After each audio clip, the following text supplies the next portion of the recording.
요한일서 1장 1절. 태초부터 있는 생명의 말씀에 관하여는 우리가 들은 바요, 눈으로 본 바요, 주목하고 우리 손으로 만진 바라. 요한일서 1장 2절. 이 생명이 나타내신 바 된지라. 이 영원한 생명을 우리가 보았고 증거하여 너희에게 전하노니 이는 아버지와 함께 계시다가 우리에게 나타내신 바 된 자니라. 오늘부터는 저녁 예배 시간을 통해 요한일서 강해를 증거합니다. 요한일서의 기록자인 사도 요한은 예수님의 12 제자 중에서도 각별한 사랑을 받았던 사람입니다. 요한복음에는 사도 요한 자신을 가리켜 예수님의 사랑하시는 제자라고 여러 차례 표현하고 있지요.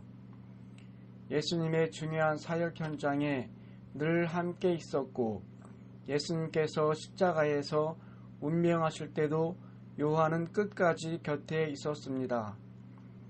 예수님께서 부활 승천하신 것도 목도했으며 이후 요한은 베드로와 야고보 등 다른 제자들과 더불어 초대교회의 지도자로서 사역했습니다. 말년에는 에베소를 비롯한 소아시아의 7교회들을 섬기다가 서기 100년경 90살의 나이로 소천했다고 하지요. 원래 의뢰의 아들이라고 불릴 정도로 급하고 불같은 성격이었지만 말년에는 전혀 다른 모습으로 변화되어 사랑의 사도라고 불렀습니다. 요한은 신약 성경 중에서 요한복음과 요한계시록 그리고 요한일서, 2서, 3서 이렇게 5편의 글을 기록했습니다. 요한계시록 강해 때도 소개해 드렸지만 요한은 서기 95년 로마 황제 도미티안의 박해 당시에 체포되어 끓는 기름가마에 던져졌다고 합니다.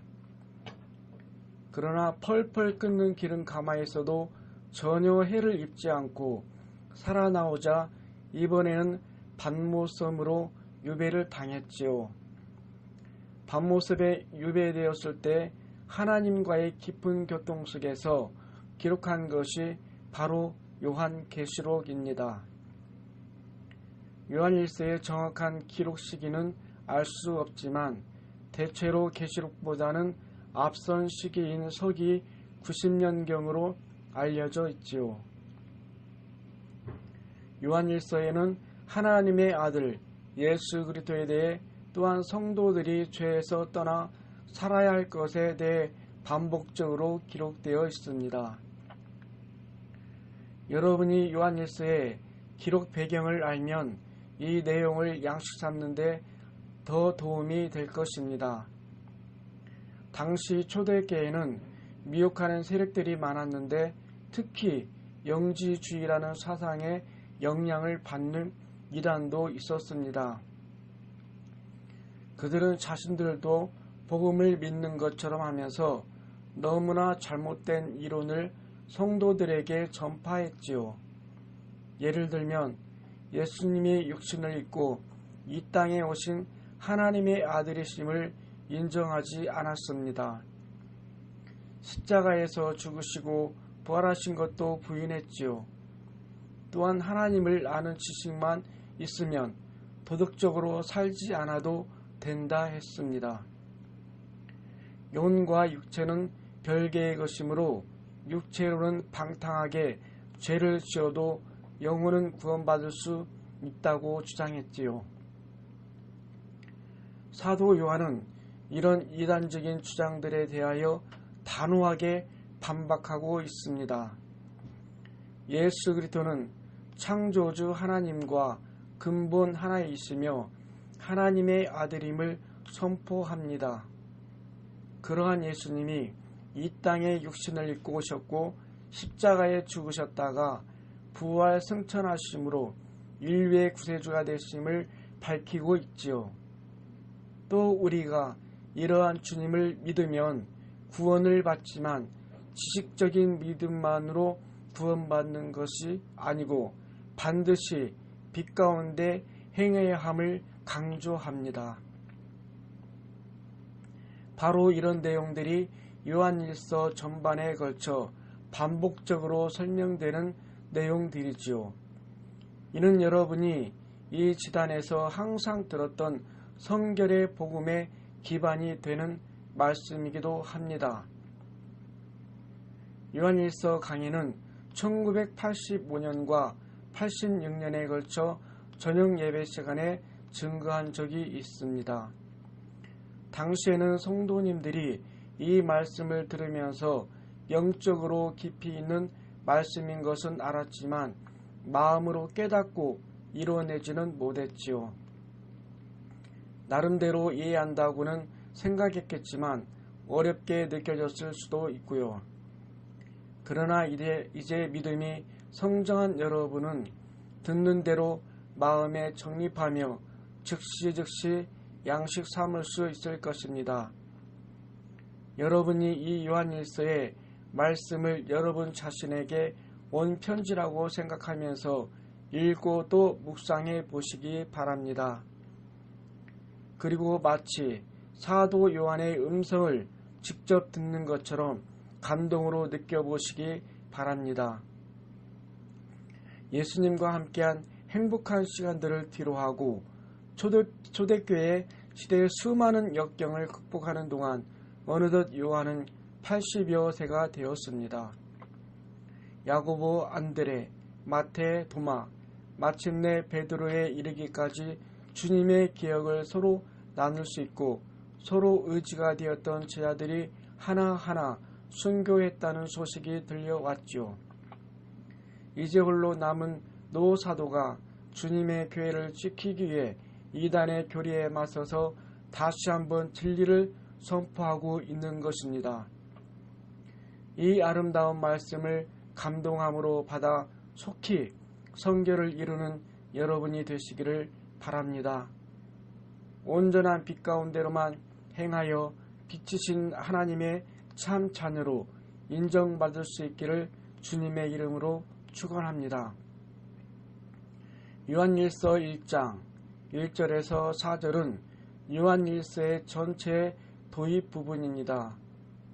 요한이 이 서신을 기록하는 동기와 목적에 대해 설명하고 있지요. 1절을 보면 태초부터 있는 생명의 말씀에 관하여는 우리가 들은 바요, 눈으로 본 바요, 주목하고 우리 손으로 만진 바라 했습니다. 성경에서 태초라는 말은 두 가지 의미로 사용됩니다. 먼저 창세기 1장 1절에는 태초에 하나님이 천지를 창조하시니라 했습니다. 여기서의 태초는 하나님께서 천지 창조를 이루신 시점을 뜻하지요. 어떤 사람들은 이 창조의 시작에 대해 나름대로 성경적으로 해석한다 하면서 지금으로부터 6천년 전이라고 말합니다.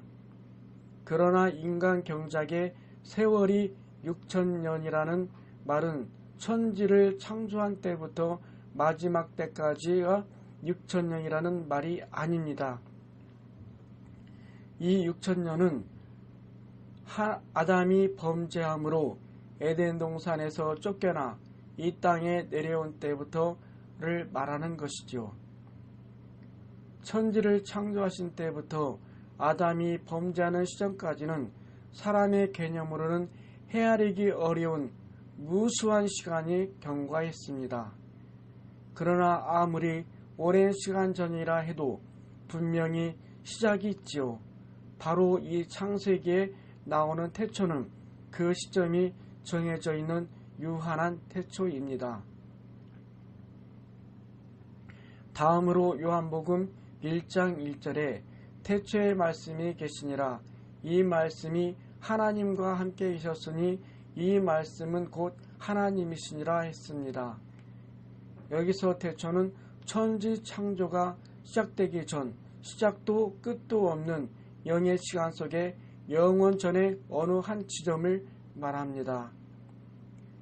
하나님께서는 스스로 계시며 시작도 끝도 없는 영원하신 분입니다. 어느 때부터 존재하셨다고 말할 수가 없지요.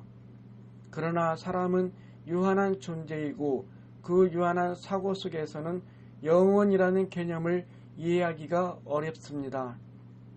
그래서 사람의 개념으로 이해할 수 있도록 마치 어느 시작점이 있는 것처럼 태초라고 표현하고 계신 것이지요. 오늘 본문에 나오는 태초는 요한복음에 나오는 것과 동일한 의미로 영원 전의 한 시점으로서의 태초를 말합니다. 그러면 태초부터 있는 생명의 말씀이란 무엇을 말할까요? 결론부터 말하면 하나님의 아들 예수 그리스도를 의미합니다.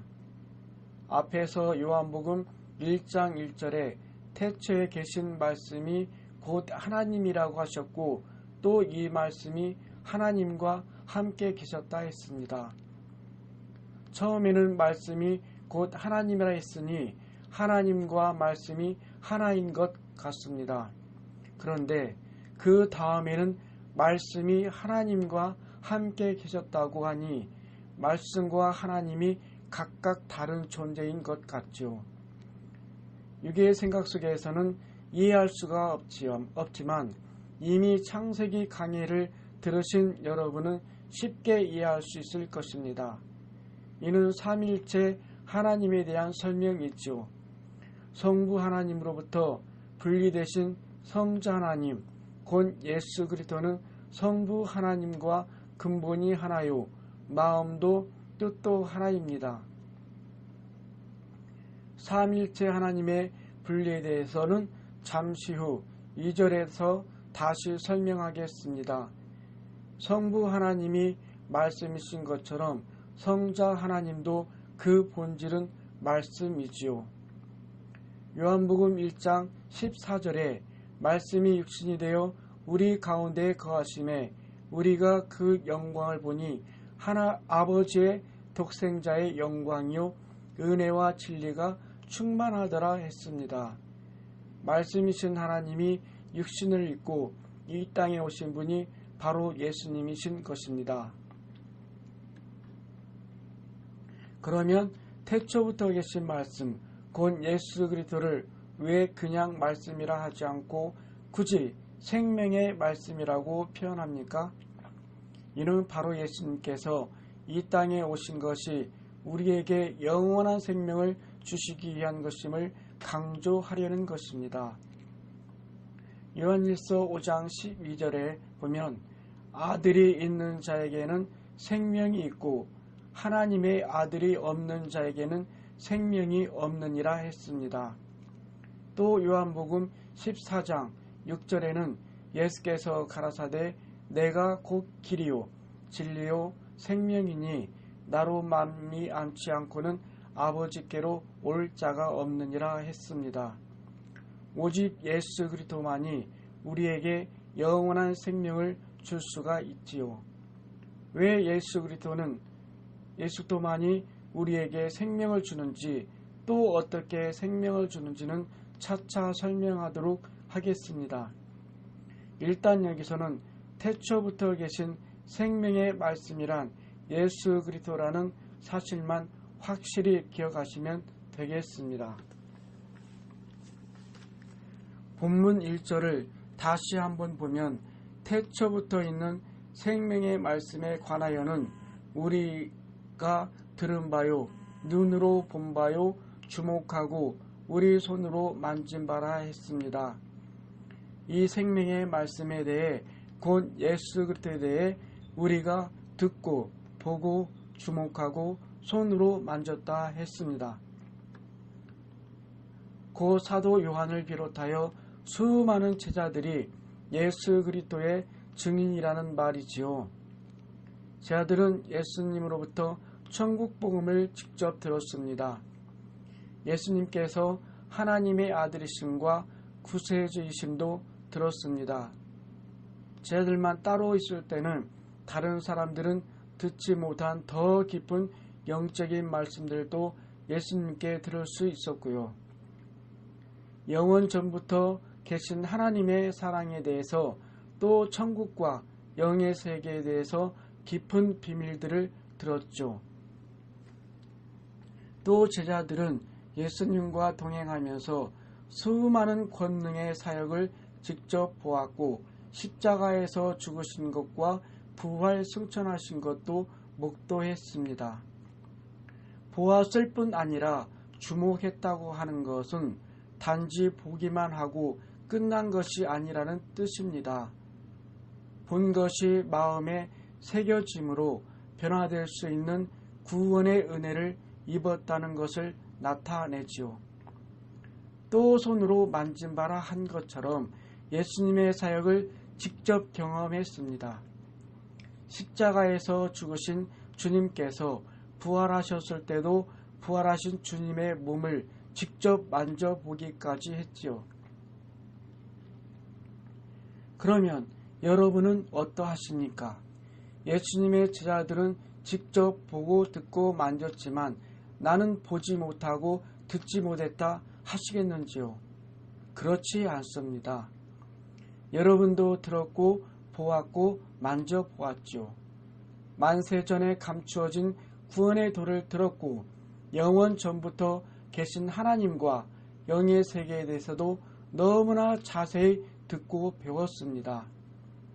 장차 있을 주님의 재림과 최후의 심판 그리고 천국과 지옥에 대해서도 눈에 본 듯이 설명을 들었죠. 뿐만 아니라 그 말씀이 참임을 증거하는 성령의 역사들을 항상 체험하면서 살아갑니다. 66권 성경에 기록된 하나님의 말씀은 그 말씀에 순종하는 사람들의 삶 속에서 그대로 보장되는 역사가 따릅니다.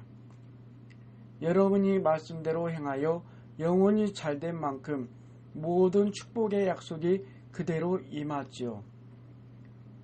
2000년 전 예수님께서 행하셨던 수많은 기사와 표적을 체험함으로 나도 주님을 만났다고 고백할 수 있는 것입니다. 영이신 하나님을 육의 눈으로 볼 수는 없지만 성경의 말씀과 성령의 역사를 통해 하나님의 마음을 알 수 있고 하나님을 본 듯이 만진 듯이 체험할 수 있지요. 요한일서 1장 2절에 이 생명이 나타내신 바 된지라 이 영원한 생명을 우리가 보았고 증거하여 너희에게 전하노니 이는 아버지와 함께 계시다가 우리에게 나타내신 바 된 자니라 했습니다. 제자들이 본 영원한 생명 곧 예수 그리스도는 원래 아버지 하나님과 함께 계시다가 이 땅에 육신을 입고 나타나셨습니다. 여기서 잠시 삼위일체 하나님에 대해 설명하도록 하지요. 원래 태초에 홀로 계셨던 하나님께서는 어떤 제한적인 형체를 입으신 것이 아니었습니다. 온 우주 공간 안에 가득한 빛이요 그 빛 안에 소리를 머금은 채로 존재하셨죠. 그 빛은 마치 오로라처럼 오색 찬란하며 흐르는 물결처럼 온 공간을 채웠고 그 빛과 함께 아름다운 소리도 온 우주에 채워져 있었습니다. 바로 이 소리를 요한은 태초에 계신 말씀이라고 표현하는 것이죠. 이렇게 소리를 머금고 온 우주에 퍼져 있던 빛이 어느 때가 이르자 영계의 한 정점으로 응집했습니다. 그리고 이렇게 응집한 빛에서 두 개의 빛이 분리되어 나왔습니다. 원래의 빛에서 동일한 두 빛이 분리되어 세 개의 빛이 되었죠. 하나의 빛이 셋으로 나눠진 것이 아니라 근본 하나의 빛으로부터 이와 똑같은 빛들이 두 개 더 생긴 것입니다. 이것이 바로 말씀으로서 홀로 존재하시던 하나님께서 삼위일체 하나님으로 분리하신 과정입니다. 원래 존재하던 근본의 빛이 성부 하나님이며 근본의 빛으로부터 나누어진 두 빛은 각각 성자, 성령, 하나님이시죠.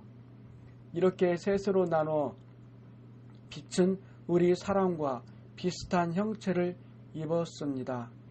창세기 1장 26절 전반절에 보면 우리 곧 삼위일체 하나님의 형상을 따라 우리의 모양대로 사람을 만들고 하셨죠. 사람의 형체는 바로 하나님의 형체를 따라 지음을 받은 것입니다. 물론 하나님께서는 항상 사람과 같은 모습으로만 존재해 계시는 것은 아닙니다. 필요에 따라 하나님의 마음에 품은 대로 어떤 모습으로도 계실 수가 있지요. 이렇게 분리되신 성자 하나님, 곧 예수 그리스도는 성부, 성령 하나님과 오랜 세월 동안 함께 계셨습니다. 창세기에 나온 대로 천지를 창조하실 때도 세 분이 함께 창조하셨고요. 그리고 아담이 범죄하여 이 땅에 쫓겨난 후 4천여 년쯤 지난 한 시점에 하나님께서는 놀라운 일을 행하십니다.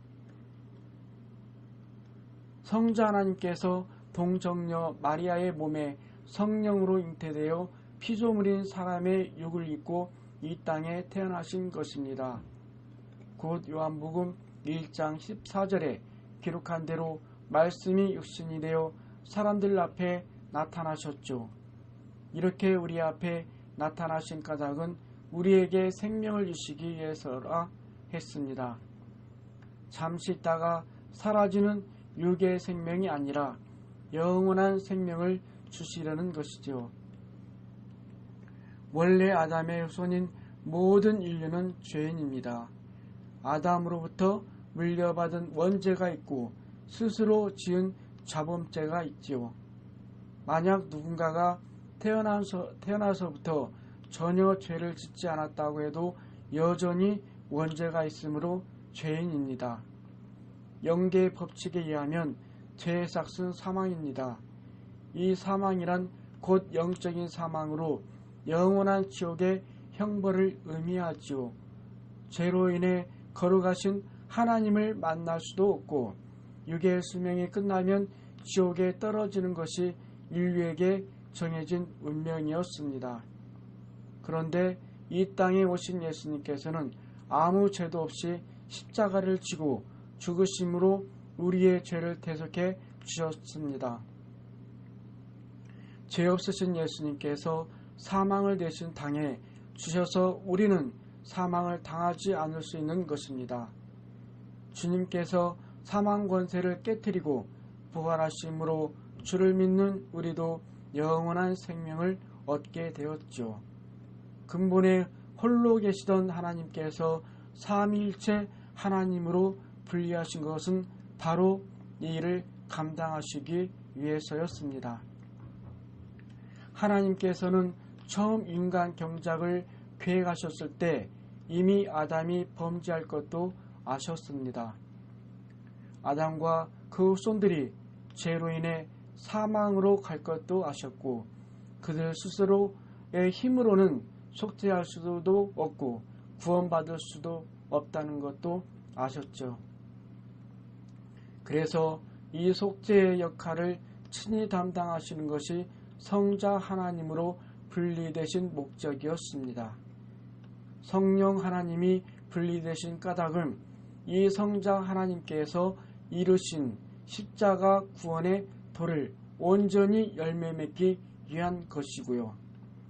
이처럼 하나님과 함께 있었던 예수 그리스도 그리고 우리에게 나타난 생명을 주신 예수 그리스도에 대해서 요한은 증거하여 전한다 했습니다. 혹 어떤 사람이 미혹하거나 부인한다 해도 예수님께서 근본 하나님과 하나이시며 우리의 영원한 생명이심에 대하여 자신이 확실한 증인임을 밝히는 것입니다.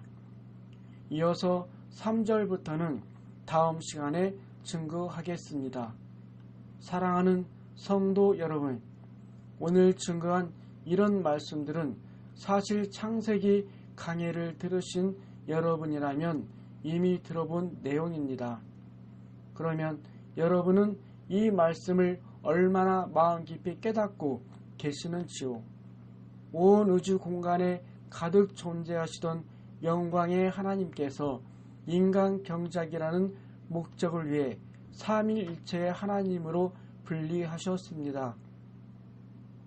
그리고 성자 하나님이 친히 고난과 사망을 당하시면서까지 이 경작을 이뤄가고 계시지요.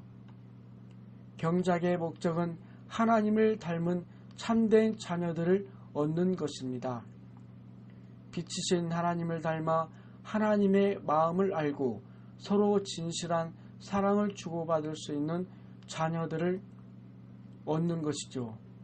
이를 위해 친히 창조주의 영광을 뒤로하고 낮고 천한 피조물의 형상을 입으셨습니다.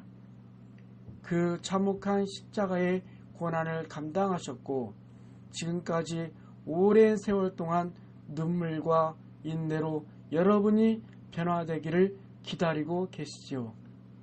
도대체 어떻게 이런 일이 가능한 것입니까? 이것이 얼마나 놀라운 사건이며 얼마나 감동적인 사건인지 여러분은 깊이 느낄 수 있으신지요? 그렇다면 이 요한일서의 말씀들이 꿀과 송이꿀처럼 입에 달게 여겨질 것입니다.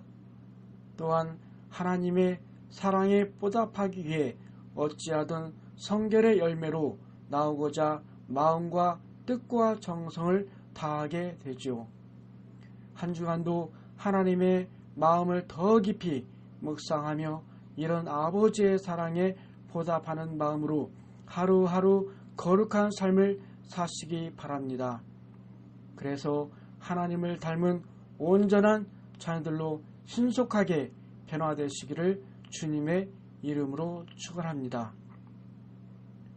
구독 눌러주시고 좋아요 눌러주세요. 감사합니다.